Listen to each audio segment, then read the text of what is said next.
Good morning. SPCC part 7 કંપનીનું વિસર્જન. વિસર્જન એટલે કંપની બંધ થવી, કંપની ઉઠી જવી, કંપની ફડચામાં જવી, કંપનીનું અસ્તિત્વ પૂરું થઈ જવું. આપણી ભાષામાં તો કંપનીનું મૃત્યુ થવું. અને આપણા કોર્સનું બી અહીંયા મૃત્યુ થાય છે, વિસર્જન થાય છે. છેલ્લો પાઠ છે, અભ્યાસક્રમ પૂરો થાય છે. નાના નાના 2 વિડીયો બને એમ છે, જેના દ્વારા આપણે આ પાઠ સમજાવી દઈશું. તો સમજવાનું છે આપણે કંપનીનું વિસર્જન. જોઈએ ચોપડીના શબ્દોમાં. ડિસોલ્યુશન ઓફ કંપની. કંપની એક કાયદા દ્વારા અસ્તિત્વમાં આવતી કૃત્રિમ વ્યક્તિ છે. તો વ્યક્તિ છે તો એનું મૃત્યુ તો થવાનું જ છે, જરૂરી નથી. આ કૃત્રિમ વ્યક્તિ છે. 200 વર્ષ, 300 વર્ષ, 500 વર્ષ બી ચાલે છે. આપણે જે ઇંગ્લેન્ડમાં લોઇડ્સ ઓફ લંડન નામની કંપની, લોઇડ્સ ઓફ લંડન, જેને વીમા, દરિયાઈ વીમાની શરૂઆત કરેલી, 325 વર્ષ કરતા પણ વધારે સમયથી એ કંપની આજે બી ચાલુ છે. માત્ર ફડચાના સંજોગોમાં કંપનીનું વિસર્જન થઈ શકે. ફડચા એટલે ખોટ, નાદારી, ખોટ, મિલકતો ઓછી હોય અને દેવું વધી જાય, એવા સંજોગોમાં જ કંપનીનું વિસર્જન કરાવી શકાય. અધરવાઇઝ કંપનીનું વિસર્જન ક્યારે થતું નથી. કંપની એ કાયદા દ્વારા અસ્તિત્વમાં આવેલી કૃત્રિમ વ્યક્તિ છે. આથી તે કાયદા દ્વારા સર્જન થયેલી વ્યક્તિ ગણાય છે. કંપની ભૌતિક અસ્તિત્વ ધરાવતી નથી, એટલે કે એને જોઈ શકાતી નથી, સ્પર્શી શકાતી નથી, એટલે એને કુદરતી રીતે મૃત્યુ પામી શકે નહીં. તે કંપનીનો રોજબરોજનો વહીવટ કાયદા અનુસાર થાય છે અને અંત પણ કાયદા દ્વારા જ લાવી શકાય છે. જો એનું અસ્તિત્વ જ કાયદા દ્વારા થતું હોય, કંપની અસ્તિત્વમાં કાયદા દ્વારા આવતી હોય, તો એનો અંત પણ કાયદા દ્વારા જ લાવાય. માનવી કુદરતી રીતે આવે છે તો એનું મૃત્યુ બી કુદરતી રીતે થાય છે. એમ કંપની કૃત્રિમ રીતે આવે છે તો કૃત્રિમ રીતે જ એનું અવસાન પણ થતું હોય છે. જો કંપનીનું વિસર્જન કરવું હોય તો પહેલા તેની ફડચાની પ્રક્રિયામાં લઈ જવી પડે. એની આખી પ્રોસેસ છે, એ પ્રોસેસથી જ એનો અંત લાવી શકાય. જેમાં કંપની ફડચામાં હોય ત્યારે કંપનીનો અંત આવતો નથી, કંપની તો ચાલુ જ રહે છે, પરંતુ ફડચાની પ્રક્રિયાની અને કાયદેસરની વિધિ પૂર્ણ થયા પછી જ કંપનીનું વિસર્જન થઈ શકે. કંપની ફડચામાં આવી ગઈ પણ કંપની અસ્તિત્વ પૂરું થતું નથી. કાયદા દ્વારા હજી પણ એ માન્યતા ધરાવે જ છે, પણ એની વિધિ કરીએ અને મિલકતો વેચી દઈએ, દેવા પૂરા કરી દઈએ, તો પછી કાયદેસરની વિધિ પૂર્ણ થયા પછી એનું વિસર્જન થાય છે. ટૂંકમાં કંપનીને ફડચામાં લઈ જવી એ વિસર્જનનો એક માર્ગ છે. ફડચામાં આવી એટલે વિસર્જન થઈ ગયું એમ કહેવાય નહીં, વિસર્જન થવાની તૈયારી થઈ રહી છે એમ કહી શકાય. કંપની વિસર્જનનો અર્થ અને વ્યાખ્યા. સામાન્ય અર્થમાં કંપનીની ફડચાની પ્રક્રિયા પૂર્ણ થાય એટલે કંપનીનું વિસર્જન થયું કહેવાય. ફડચાની પ્રક્રિયાનો અંત આવે તો જ કંપનીનો અંત આવે. ફડચામાં હોય તો અંત થઈ ગયો એમ કહેવાય નહીં. વિસર્જન એટલે કંપનીના કાનૂની વ્યક્તિત્વનો અંત લાવવો. કંપનીનું સર્જન અને વિસર્જન કાયદાકીય કાર્યવાહી મુજબ જ થઈ શકે, આડેધડ થઈ શકે નહીં. કંપની ફડચામાં હોય ત્યારે તેનું કાયદાકીય અસ્તિત્વ ચાલુ જ રહે છે. ભલે કંપનીની મિલકતો કરતા દેવું વધી ગયું, હજુ એને ઉભા થવાના ચાન્સ છે. જો એને કશેથી રૂપિયા મળી જાય તો કંપની પાછી જીવિત થઈ શકે એમ છે, એને પાછી અસ્તિત્વમાં લાવી શકાય એમ છે. એનો અસ્તિત્વનો અંત આવ્યો નથી.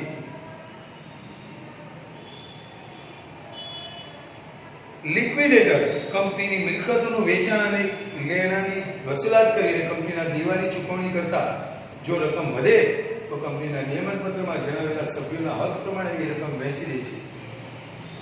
વધે તો. વ્યાખ્યા.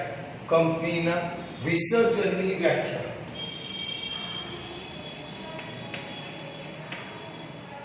કંપનીના વિસર્જનની વ્યાખ્યા. Professor LC D. ગોવરના જણાવ્યા મુજબ કંપનીનું વિસર્જન એટલે કંપનીના દેવાની ચૂકવણી કરતા જો રકમ વધે તો કંપનીના નિયમન પત્રમાં જણાવેલા સભ્યોના હક પ્રમાણે એ રકમ વહેંચી દે છે. વધે તો. વ્યાખ્યા. કંપનીના વિસર્જનની વ્યાખ્યા. Professor LC D. ગોવરના જણાવ્યા મુજબ કંપની ફડચામાં લઈ જવી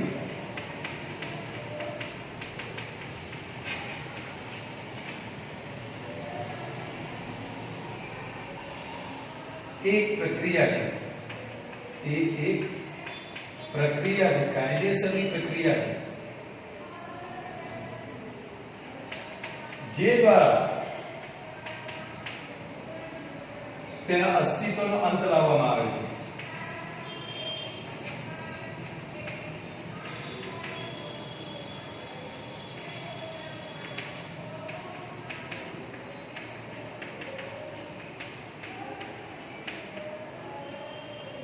અને તેની મિલકતનો વહીવટ અને તેની વધેલી મિલકત વહીવટ લેણદારોને સોંપી દેવામાં આવતો હોય છે. કંપનીના લેણદારો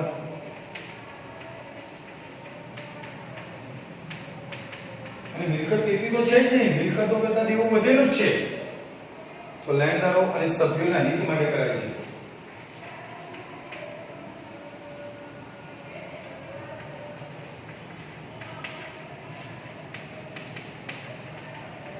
અને કંપનીનું વિસર્જન કરવામાં આવે.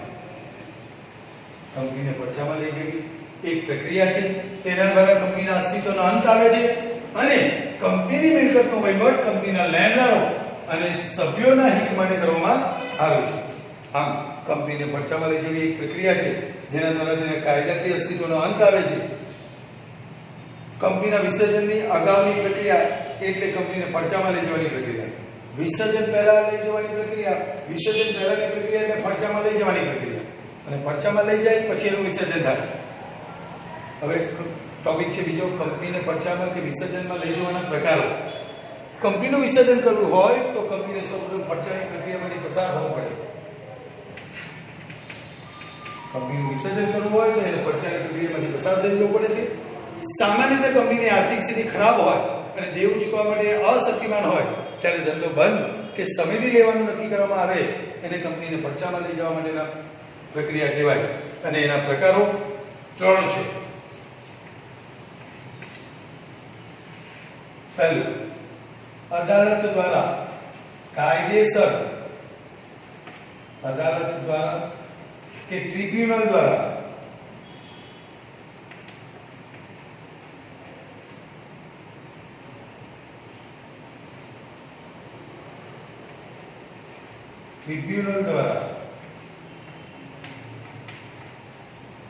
વિસર્જન.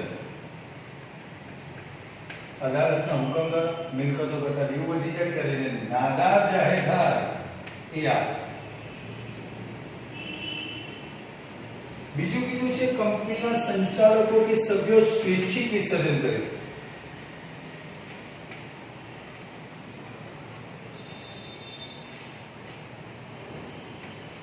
સ્વૈચ્છિક વિસર્જન એના પાછા 2 પ્રકાર. સ્વૈચ્છિક વિસર્જનના પાછા 2 પ્રકાર. સભ્યો દ્વારા સ્વૈચ્છિક વિસર્જન, લેણદારો દ્વારા સ્વૈચ્છિક વિસર્જન. સભ્યો દ્વારા અને લેણદારો દ્વારા.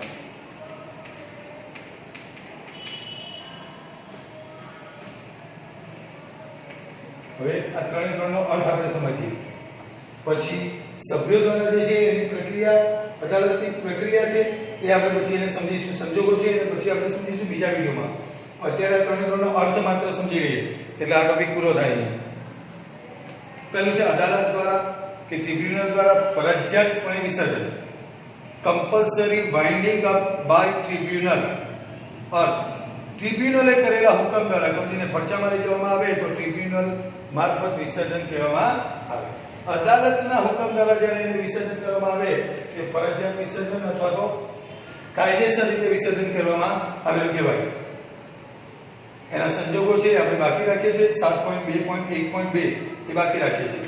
પછી આ 2 નો અર્થ અને એવી પરિસ્થિતિ જોઈ લઈએ છીએ. એટલે આપણે ટોપિક મેં અહીંયા ખાલી સમયની અનુકૂળતા મુજબ સેટ કરેલું છે. પહેલા 3 ના અર્થ સમજી લઈએ. આની વાત આપણે કરી અદાલત દ્વારા એને સ્વૈચ્છિક, અદાલત દ્વારા ફરજિયાત રીતે એને વિસર્જનની પ્રક્રિયામાં લઈ જવામાં આવે. હવે સ્વૈચ્છિક, સ્વૈચ્છિકમાં સભ્યો દ્વારા અને લેણદારો દ્વારા એક રીતે તે સમજીએ. પહેલું છે સ્વૈચ્છિક વિસર્જન. પહેલું છે સ્વૈચ્છિક વિસર્જન. તો જોઈએ સ્વૈચ્છિક વિસર્જન કેવી રીતે થાય છે. કંપની અને તેના લેણદારો કે સભ્યો અદાલતમાં ગયા સિવાય સ્વૈચ્છિક રીતે પણ કંપનીને ફડચામાં લઈ જવાનું નક્કી કરી શકે છે. અદાલતમાં નહીં જવાનું, સભ્યો દ્વારા કે લેણદારો દ્વારા સ્વૈચ્છિક પણ વિસર્જન કરી શકાય.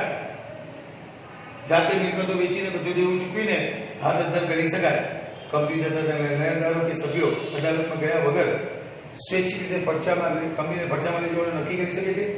સ્વૈચ્છિક ફડચામાં કંપની અને તેના લેણદારો તથા કંપની અને તેના સભ્યો પરસ્પર એકબીજાના હકો નક્કી કરી લે છે. અર્થ કંપનીના સભ્યો અને લેણદારો અદાલતની દખલગીરી સિવાય કંપનીના સભ્યો અને લેણદારો અદાલતની દખલગીરી સિવાય કંપનીને ફડચામાં લઈ જાય ત્યારે એ પ્રક્રિયાને સ્વૈચ્છિક વિસર્જન કહેવામાં આવે છે. સ્વૈચ્છિક વિસર્જન કે ફડચાના સંજોગો કયા હોય તેની વાત કરીએ તો સ્વૈચ્છિક વિસર્જન કે ફડચાના સંજોગો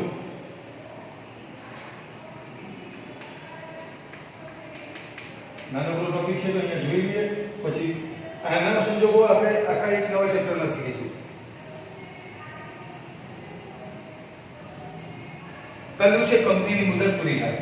મુદતની કંપની હોય તો કંપનીની મુદત થતા સભ્યો દ્વારા અથવા લેણદારો દ્વારા એને સ્વૈચ્છિક વિસર્જન કરવામાં આવતું હોય છે. કંપનીના નિયમન પત્રમાં કંપનીની સ્થાપના ચોક્કસ મુદત માટે કરવામાં આવી હોય તેવું જણાવવામાં આવે તો મુદત તારીખ પૂરી થતા સામાન્ય સભામાં ઠરાવ પસાર કરીને કંપનીને ફડચામાં લઈ જઈ શકાય છે. કંપની જ્યારે સ્થાપનામાં આવી ત્યારે એના આવેદનપત્ર અને નિયમન પત્રમાં આપણે દર્શાવેલું હોય, સ્પષ્ટ કરેલું હોય કે કંપની 25 વર્ષ માટે જ અસ્તિત્વમાં આવે છે. તો 25મા વર્ષે સભ્યો અને લેણદારો સંમતિ કરીને અદાલતમાં જયા વગર એનું વિસર્જન કરાવી શકે. સામાન્ય સભામાં ઠરાવ પસાર કરીને એનું વિસર્જન કરાવી શકે. બનાવ બને, કોઈ એવી ઘટના બને, કોઈ એવું બનાવ બને કે જેથી કંપનીને ફરજિયાતપણે બંધ થઈ જવાનો વારો આવે, તે બનાવ અમુક બનાવ બનતા કંપનીનું વિસર્જન કરવામાં આવશે એવું કંપનીના નિયમન પત્રમાં જણાવેલું હોય. તે બનાવ બનતા કંપનીની સામાન્ય સભામાં ફડચામાં લઈ જવાનો ઠરાવ સામાન્ય સભામાં કરવામાં આવે છે. અને ત્રીજું છે ખાસ ઠરાવ કરવા. પરિસ્થિતિ એવી વીક હોય કે ફરજિયાતપણે એનું વિસર્જન કરવું પડે એમ હોય તો ત્યારે કંપનીની આર્થિક સ્થિતિ સદ્ધર હોય, લેણદારોને નાણાં ચૂકવવા માટે સક્ષમ હોય તો પણ સામાન્ય સભામાં ઠરાવ પસાર કરીને કંપનીને ફરજિયાત વિસર્જનમાં લઈ શકાય. કોઈ પરિસ્થિતિ નબળી નહીં હોય છતાં એને ખાસ ઠરાવ પસાર કરીને પણ વિસર્જનમાં લાવી શકાય છે.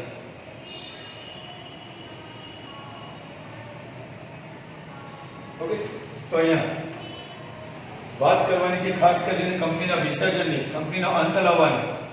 કંપનીના વિસર્જન એની ફડચા દ્વારા જઈ શકે. ફડચામાં હોય એટલે અંત આવ્યો એવું કહેવાય નહીં, પ્રક્રિયા ચાલુ છે પણ વિસર્જન તરફ જઈ રહ્યા છે. વિસર્જનની વ્યાખ્યા કરીએ તો કંપનીને ફડચામાં લઈ જવી એક પ્રક્રિયા છે જેના દ્વારા તેના અસ્તિત્વનો અંત આવતો નથી, અંત લાવવામાં આવે છે. પછી એની મિલકતોનો વહીવટ અને લેણદારો કે સભ્યોના હિત માટે કરવામાં આવે છે. આવું વિસર્જન બે રીતે કરી શકાય. અદાલત કે ટ્રિબ્યુનલ દ્વારા વિસર્જન કરીને હુકમ બહાર પાડીને સ્વૈચ્છિક વિસર્જન એના સભ્યો દ્વારા અને લેણદારો દ્વારા વિસર્જન કરી શકાય. સ્વૈચ્છિક વિસર્જન આ ત્રણ સંજોગોમાં થાય. કંપનીની મુદત પૂરી થઈ ગઈ હોય ત્યારે, કોઈ ચોક્કસ બનાવ બને ત્યારે અને ખાસ ઠરાવ દ્વારા કંપનીનું વિસર્જન હાથ ધરવામાં આવતું હોય છે. ઓકે, તો આ રીતે અહીંયા કંપનીના વિસર્જન ત્રણ સંજોગોમાં કરી શકાય છે. હવે આપણે અહીંયા વાત કરવાની છે માત્ર અદાલત કે ટ્રિબ્યુનલ દ્વારા વિસર્જનના સંજોગો. એ આપણે આના પછીના વિડીયોમાં જોઈશું. અત્યારે અહીંયા અટકાવ્યું. બાય.